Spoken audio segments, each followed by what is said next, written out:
আসসালামু আলাইকুম, কেমন আছেন সবাই? আজকে এই সুরমা মাছটা রান্না করে আপনাদের দেখাবো।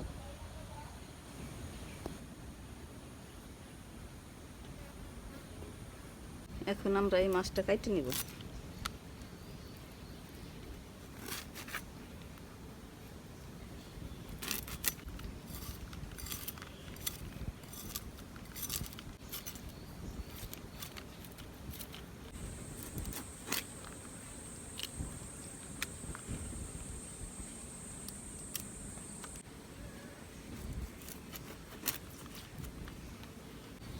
মাছটা একটু নরম হয়ে গেছে, পিপলের পাতা দিয়ে রান্না করি। এমনি রান্না করলে এটা ভালো লাগবে না, পিপলের পাতা দিয়ে রান্না করলে ভালো লাগবে। নরম মাছ পিপলের পাতা দিয়ে রান্না করা মজা লাগে। পিপল পাতাগুলো ছিঁড়ে নিব, তারপরে কিভাবে রান্না করব আপনাদের দেখাবো। পিপল পাতাগুলো বৃষ্টিতে অনেক চকচকা হয়েছে, ধুয়ে গেছে, ময়লা জলা সব কিছু ধুয়ে চকচক করতেছে। পাতাগুলো সবুজ কালার, অনেক সুন্দর পাতা।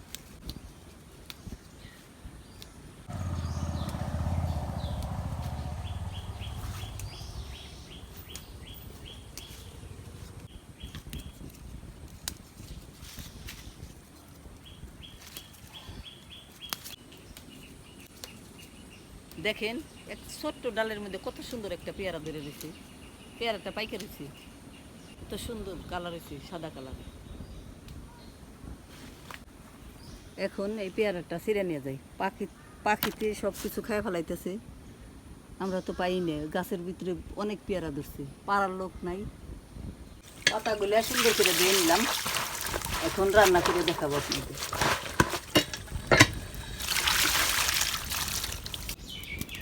এখন আমি এই মাছটা ঝুরি রান্না করব।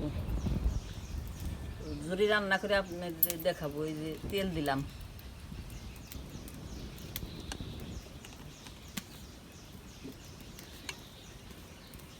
মরিচ পেঁয়াজগুলো দিয়ে দিলাম,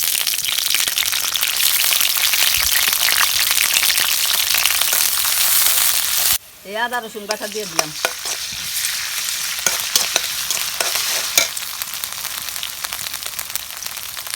এই হলুদের গুঁড়া দিয়ে দিলাম,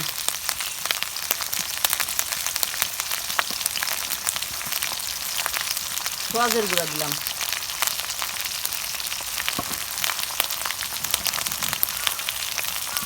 মরিচের গুঁড়া দিয়ে দিলাম,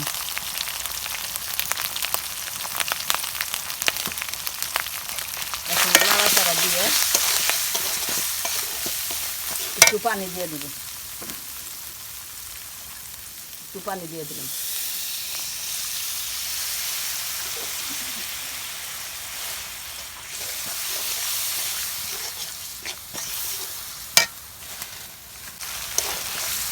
এখন মাছটা দিয়ে দিব, পেঁয়াজ বোনা হয়ে গেছে, মাছটা দিয়ে দিই।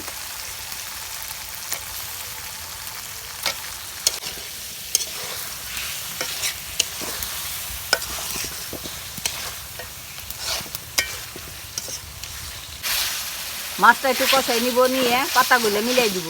মাছটা একটু নরম তো, মাছগুলো বাইঙ্গে দিব।